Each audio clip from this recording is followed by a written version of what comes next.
అందరికీ నమస్కారం. డైలీ పంచాంగం ఛానల్ కి స్వాగతం. ధనుసు రాశి వారికి జరిగే శుభాలు అశుభాలేంటో తెలుసుకుందాం. ఈ వీడియోని తప్పకుండా చివరి వరకు చూడండి. ఈ వీడియోని ఇంకా లైక్ చేయకపోతే వెంటనే లైక్ చేయండి. ప్రతిరోజు మీ రాశి ఫలాలు అందరికంటే ముందుగా తెలుసుకోవాలంటే క్రింద కనిపిస్తున్న రెడ్ కలర్ సబ్స్క్రైబ్ బటన్ ని క్లిక్ చేసి ప్రక్కనే ఉన్న బెల్ బటన్ ని యాక్టివ్ చేయండి. అలాగే ఈ వీడియోని తప్పకుండా మీ మిత్రులందరితో షేర్ చేయండి. ఈరోజు మీరు రెండు పెద్ద శుభవార్తలను వింటారు. అనుకోకుండా కొత్త స్త్రీతోటి మీకు పరిచయాలు కూడా ఏర్పడతాయి. ఆ స్త్రీతోటి మంచి స్నానం గడిపే అవకాశం మీకు ఈరోజు రాత్రి పూట లభిస్తుంది. సినిమాలు షికార్లని రాత్రి డిన్నర్ అని కూడా ప్లాన్ చేసుకునే అవకాశాలు కూడా ఉన్నాయి. ఈరోజు ప్రేమికులకు డేట్కు వెళ్లే అవకాశం కూడా ఉంది. శుభ సమయంగా ఉంది. అనుకున్న పని అనుకున్న విధంగా సవ్యంగా జరిగే అవకాశాలు కనిపిస్తున్నాయి. భార్య భర్తల మధ్య అనుబంధాలు అనేవి పెరిగిపోతాయి. అనుబంధ బాంధవ్యాలు పెరుగుతాయి. ఒకరి మీద ఒకరికి నమ్మకం విశ్వాసం పెరిగిపోతూ ఉంటుంది.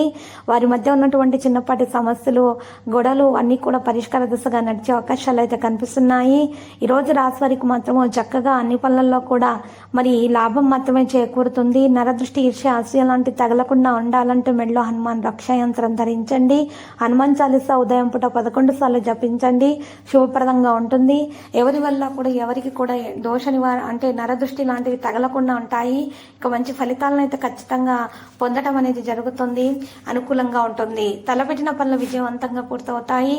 ఆర్థికంగా లాభాలు వచ్చే అవకాశం ఉంది. ఉద్యోగంలో ప్రమోషన్ లేదా గుర్తింపు లభించవచ్చు. కుటుంబ సభ్యులతో ఆనందంగా గడుపుతారు. ఆరోగ్యంగా ఉండడానికి యోగా వ్యాయామం దినచర్యలో భాగంగా చేర్చుకోవాలి.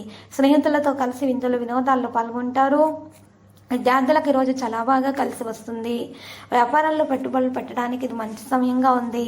ఉద్యోగాల్లో కొన్ని సవాళ్లు ఎదుర్కోవాల్సి రావచ్చు. మీ కృషి ఫలించబోతుంది.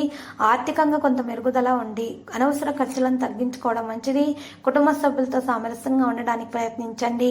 ఆరోగ్య విషయాల్లో జాగ్రత్త అవసరము. ప్రయాణాలు చేసే అవకాశం ఉంది. విద్యార్థులు చదువుపై దృష్టి పెట్టాలి. ఈరోజు రాశి వారు తలపెట్టిన పనులు విజయవంతంగా పూర్తవుతాయి. ఆర్థికంగా లాభాలు వచ్చే అవకాశం ఉంది. ఉద్యోగంలో ప్రమోషన్ గుర్తింపు కూడా లభించవచ్చు. ఆరోగ్యం బాగుండడానికి యోగా వ్యాయామం చాలా బాగా సహకరిస్తుంది. విందులు వినోదాల్లో పాల్గొంటారు. అందరూ మీ వైపు ఆకర్షితులు అవుతారు. విద్యార్థులకు ఈ రోజు చాలా బాగా కలిసి వస్తుంది. కృషి ఫలించబోతుంది. దాంతోపాటు కుటుంబంలో ఉన్న ఒక సమస్య కూడా ఈ రోజు మీరు పరిష్కరించే సామర్థ్యాన్ని కలిగి ఉంటారు. ప్రయాణాలు చేసే అవకాశం ఉంది. విద్యార్థులు చదువుపై దృష్టి పెట్టాలి. వ్యాపారంలో జాగ్రత్తగా ఉండటం మంచిది. చేపట్టిన పనులను విజయవంతంగా పూర్తి చేయగలుగుతారు. ఆర్థిక పరిస్థితి బాగుంటుంది. పెట్టుబడుల నుండి లాభాలు పొందుతారు. కుటుంబ సభ్యుల మద్దతు లభిస్తుంది. జీవిత భాగస్వామితో ఆనందంగా ఉంటారు. విద్యార్థులు బాగా రాణిస్తారు. విద్యార్థులు మరియు పరీక్షల్లో మంచిగా రాణించడానికి రావి చెట్టు కింద ఈరోజు ఉదయాన్నే దీపం వెలిగించండి. 7 సార్లు ప్రదక్షిణలు చేయండి. శుభప్రదంగా ఉంటుంది. తొందరపాటు నిర్ణయాలు మాత్రం తీసుకోకండి. ఆర్థిక విషయాల్లో జాగ్రత్త అవసరం అవుతుంది. ఈరోజు ఆరోగ్య విషయాల్లో కూడా జాగ్రత్త అవసరం. చిన్న సమస్యనే కదా అని నిర్లక్ష్యం చేయకండి. సొంతంగా మందులను సేకరించకండి.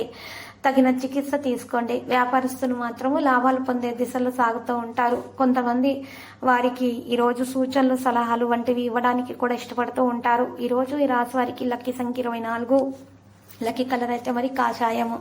మరి ఈ రోజు రాశి వారికి మాత్రం దోష నివారణ పరిహారం చేయాల్సి ఉంటుంది. దాని కొరకు ఒక తమలపాకునైతే తీసుకోవాలి. ఆ తమలపాకు కాండం దగ్గర రావి చెట్టు పుల్లతోటి గంధం లేదా సున్నంతో ఓంకారాన్ని రాయాలి. మరియు శ్రీమని అక్షరం కింద రాసి కాండం దగ్గర ఓంకారాన్ని రాసి క్రింద శ్రీమని అక్షరం రాయాలి. ఆ తర్వాత గుండ్రంగా చుట్టేసి ఆ తమలపాకును దారంతో కట్టేయాలి. కట్టేసి ఆ దారాన్ని గుమ్మం ముందు బయట వేలాడదీయాలి కుడివైపు. ఈ విధంగా దోష నివారణ పరిహారం చేసినట్లయితే మీ ఇంట్లో ఉన్న నెగటివ్ ఎనర్జీ మొత్తానికి బయటకు వెళ్ళిపోతుంది. ఇక కేవలం పాజిటివ్ ఎనర్జీ మాత్రమే మీ ఇంట్లోనికి రావడం జరుగుతుంది. ధనలక్ష్మి యోగం కూడా కలుగుతుంది. ఇంట్లో మీకు ధనము నిలవని పరిస్థితి ఉంటే కనుక ఆ పరిస్థితి నుండి మీరు బయటపడగలుగుతారు. అప్పుల సమస్య ఏమైనా ఉన్నా కూడా అప్పుల సమస్య నుండి మీకు తొందరగా ఉపశమనం అనేది లభిస్తుంది. అంతా కూడా శుభప్రదంగా ఉంటుంది. అన్ని విషయాల్లో కూడా మీకు చక్కని మరి శుభవార్తలు అనేవి అందుకోవడం సాధ్యమవుతుంది. అవివాహితులకు వివాహం కొరకు మంచి సంబంధాలు కూడా వస్తాయి. ఇక ఈరోజు ఈ రాశి వారికి మాత్రము ఈ దోష నివారణ పరిహారం చేసిన తర్వాత కనకదుర్గమాత ఆలయ దర్శనం చేసుకుంటే అలంకరణ వస్తువులను సమర్పించుట చాలా శుభప్రదంగా ఉంటుంది. ప్రతిరోజు ఈ విధంగా రాశి ఫలాలు తెలుసుకోవడానికి వీడియోని తప్పకుండా లైక్ చేయండి. క్రింద కనిపిస్తున్న రెడ్ కలర్ సబ్స్క్రైబ్ బటన్ ని తప్పకుండా క్లిక్ చేయండి. లైక్ మరియు సబ్స్క్రైబ్ చేసిన వారికి ఈ రోజు ఏదో ఒక శుభవార్త వినాలని నేను దేవుణ్ణి ప్రార్థిస్తున్నాను. Thank you for watching this video.